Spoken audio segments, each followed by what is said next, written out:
Could versus should చాలా కన్ఫ్యూజింగ్గా ఉంటుంది కదా. పదండి ఈరోజు తేల్చేద్దాం.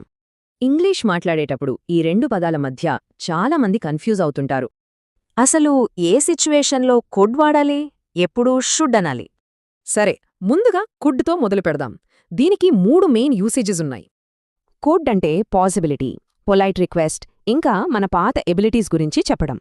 అంటే ఒక అవకాశం చెప్పడానికి, మర్యాదగా అడగటానికి, గతంలోని పనులకి వాడుతాం.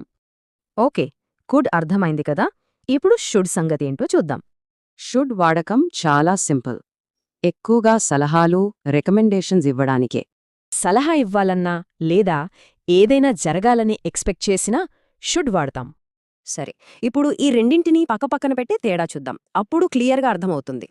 చూసారా, కుడ్ అనేది జస్ట్ ఒక పాసిబిలిటీ, కానీ షుడ్ అంటే అదొక ఎక్స్పెక్టేషన్.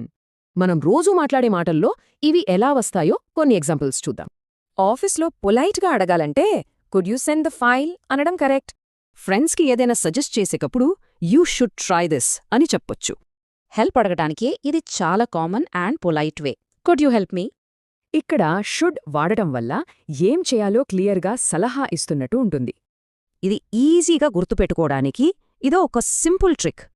సింపుల్గా కుడ్ అంటే పొలైట్ అండ్ పాసిబుల్, షుడ్ అంటే అడ్వైజ్, అంతే.